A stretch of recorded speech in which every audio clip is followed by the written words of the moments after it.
beings as being very sensitive in the universe, and he said, well, yeah, it's only a worm though, isn't it, really? If you look at it, it's only a worm with sensitivity at the front end, so it knows what it's eating. It's got eyes, and worms have sensors at the front end and none at the back, and they go through the soil, swallowing and digesting, taking the goodness out and injecting the stuff at the back, and they go through like that, and you've got a tube that starts here and goes right down, it goes wiggle woggle, wiggle woggle, wiggle woggle, and it comes out at the other end. Now we've got legs and things, but it's the same tube, and it's the same snake spirit that's exploring the universe as a snake, and it's very sensual. And it's actually the thing that developed eyes, because a worm doesn't need eyes to get full of muck, obviously. Quite logical, really. We developed eyes and ears and listening devices for leading us through the world and taking us into the experience that we want to gain. So it's really just the same creature, which has developed legs and developed... So in terms of evolution, we've just got more and more complicated ways of getting what we want. And that if we see ourselves like that, we can see it's spiritual, it's spirit developing in a sensual way. And it's, if you like, it's growing up there. And you could even present these levels along the spine, bearing in mind that there were creatures that were perhaps conscious, like spiders and things, haven't got a spine. But it might be aware at some level of what it's doing. I managed to frighten one the other day, so it must have some sort of a response. It was going in one direction, and just by tapping in front of it, it stopped dead and decided to go the other way. So I can imagine that it was feeling scared. Yeah, I felt really powerful. Really powerful, yeah. I really seen that shares. Okay, right. Anyone like to read the next bit? Okay. Fiona, please, yes. Consciousness is evolutionary and may and does evolve from more primitive to higher states of consciousness. Although different qualities or states of psychological consciousness may evolve or emerge as nervous systems and brains evolve, philosophical consciousness as such is not an emergent phenomenon. It is ontologically prior to the material and biological complexity of nervous systems and brains. Right. Now, this is I find a very important point, because historically we have to remember that it's not long ago. I mean, we're talking within living memory when people were actually considered to be not conscious enough to have the vote, when whole nations and whole races were considered to be not as conscious as us. In other words, had the consciousness of animals, and that, you know, that's not within perhaps living memory in this country, but in certain parts of the world they are still not. There is still slavery in Africa, where the slaves are considered to be of an animal nature, to be less than human, and that their consciousness doesn't amount to the same as ours. So that is quite a, it's a technically observable point that it's quite possible to consider people, a level of that as relating to even human beings. And I'm sure that we all make that sort of presentation when we see somebody who considers them to be total morons.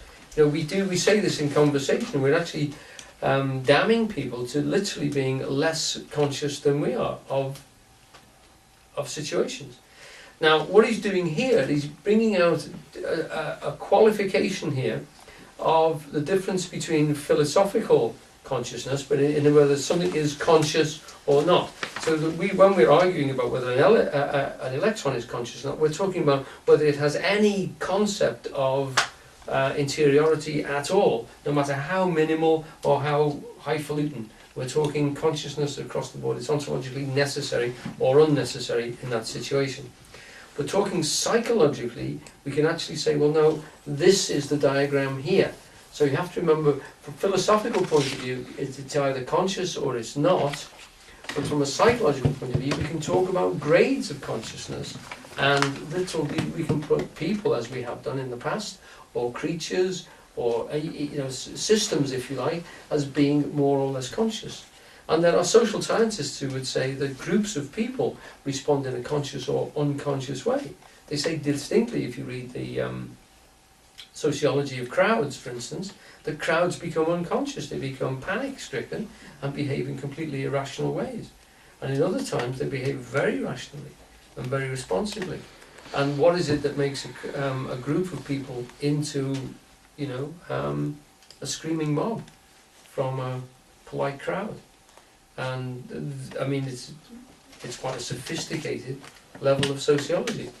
But they would talk in terms of the consciousness of the group and how it responds to situations and how it gets panicked, how it fears for situations. Okay?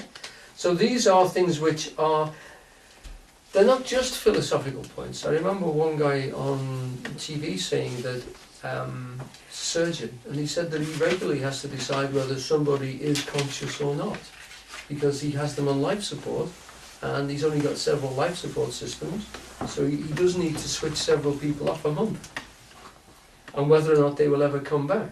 So if we tend to think of it, well, yeah, it's a fine philosophical point. Well, no, it isn't. It's also a recognisable medical situation that some people have to respond to. But And at root here, he's saying science says atoms are not conscious, mhm, electrons are not conscious, molecules are not conscious. Yeah. Blah, blah, blah. But that scientists think that through evolution, as you get more and more complex organisms, yeah, with greater feedback loops of nerves. greater Yeah. complexity of cells or molecules or whatever, eventually it gets so complicated that somehow it becomes conscious. Yep. But what de Quincey and Halliday are both saying is that no number of atoms that are non-conscious, however cleverly and complexly they are arranged, if they are not conscious to begin with, how the hell can consciousness suddenly appear just because they get more complex? Mm. And they're saying that consciousness or sentience has to be there in some form or other in the underlying matter. Yeah. It just becomes more and more apparent and more focused as the complexity develops. Yeah, along that scale. Don't we have to Yeah. distinguish here between consciousness and consciousness of consciousness? Right. Well, So, that's the pinnacle, isn't yes, yes. Well- So, it's very easy to make the point that everything has consciousness, but that it's what we're really talking about is reflexive consciousness, isn't it? Self-consciousness. I'm not That's talking a about that yet, special Jeff, case. because Yeah. I No, wanted but I to- mean that we're drifting across the two things, though, aren't we? As We we're are. discussing it, Yeah. and if we're not clear about that, it's Well- we get kind of caught up, don't we? It's between one of the two. interesting things which I was going to mention here when it talks there about subjectivity. If you go back a page, the thing subjectivity, it's got the capacity for experienced interiority. Now, And I would say what I was talking about there was the philosophical definition of consciousness, Mm. as to whether there is or isn't, not the gradations of the psychological yeah. definition of Well, consciousness. that's what I tried to Yeah. point out as Mm. being philosophically that we've either got it or we haven't, Mm. and where does it enter in? And you've then got the very knotty problem of which level do you say consciousness enters in? And I mean, there are lots of people, scientifically today, who would say animals don't have consciousness. Can I just say- And can I just finish that bit?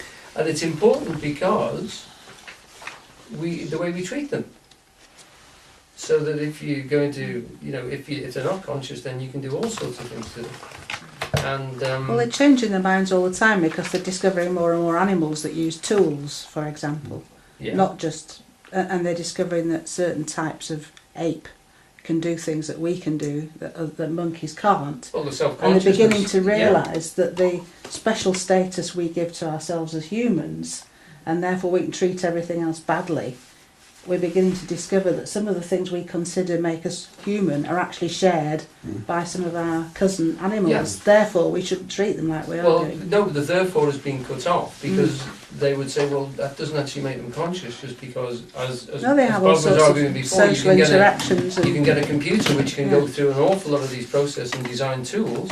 A lot of tools actually in car factories now are designed by computers. So yeah, but there's a it's human doing being a human- behind that process. You're going a bit far there. It's No, not the same as, no, no. as an ape or a crow using a No, tool. I'm not going that far, Hefsey, because But they anyway. do actually still destroy animals on the grounds that, although they think, and I mean, Mm. apes and stuff are still used for research,